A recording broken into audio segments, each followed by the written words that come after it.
아베 신조 일본 총리가 다음 달 2일 박근혜 대통령과의 첫 양자 정상회담에서 일본군 위안부 문제를 논의할 뜻을 밝혔습니다. 교도통신에 따르면 아베 총리는 중앙아시아 순방을 마치고 도쿄 하네다 국제공항에 도착한 직후 박근혜 대통령과 그런 과제를 포함해 솔직하게 의견 교환을 하고 싶다고 말했습니다. 이는 한국이 정상회담에서 일본군 위안부 문제에 대한 협의를 요구하는 데 대해 아베 총리가 직접 입장을 밝힌 것이어서 주목됩니다.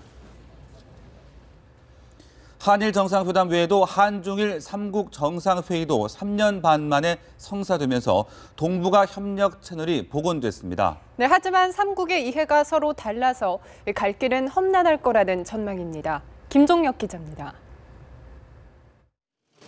다음 달 1일 한중일 정상회의 개최가 확정되면서 지난 2015년 5월 이후 중단됐던 동북아 정상외교가 복원됐습니다. 일본군 위안부 등 과거사 문제와 영토 분쟁 등 갈등 요소에도 불구하고 협력의 필요성을 모두 인식한 겁니다. 한중일 3국은 그동안 높은 경제적 상호 의존성에도 불구하고 정치 안보 분야의 협력은 이에 미치지 못하는 이른바 아시아 패러독스가 작용해왔습니다.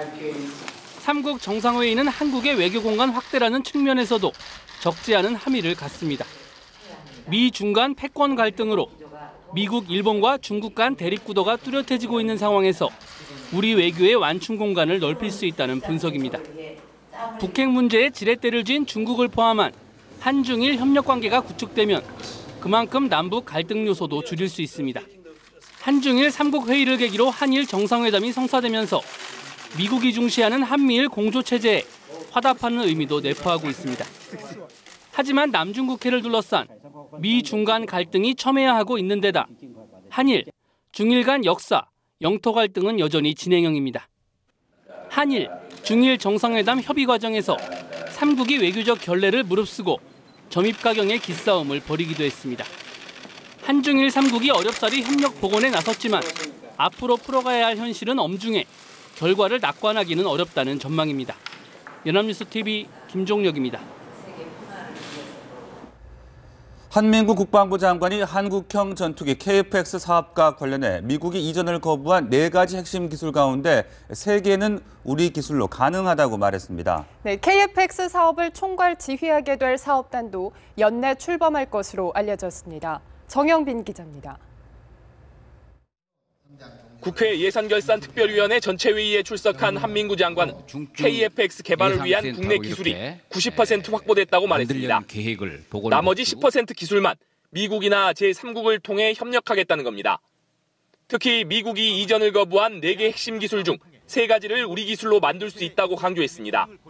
3개의 기술은 체계 개발과 체계 통합이 우리 기술로 가능하다고 보고 있고 나머지 1개의 기술, 능동위상 레이더 A사라고 하는 것은 체계 개발은 우리의 기술과 제3국 기술 협력 그리고 체계 통합은 우리의 기술로 가능하다고 보고 있습니다. 앞서 김관진 청와대 국가안보실장도 A사 레이더를 2006년부터 개발해왔다며 2025년까지 6대의 시제기가 나올 것이라고 밝혔습니다. 정부는 내년도 방사청의 KF-X 관련 예산이 40%로 삭감된 것은 사업 차질과 관련이 있는 게 아니냐는 지적에 대해서도 강하게 부인했습니다.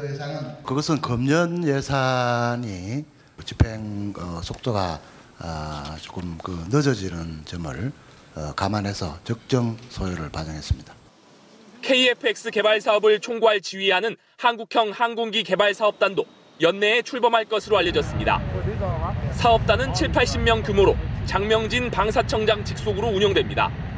사업단장은 공모를 통해 외부인이 맡을 예정으로 KF-X 기술 개발 등 모든 진행 과정을 진두 지휘하게 됩니다. 연합뉴스TV 정영빈입니다.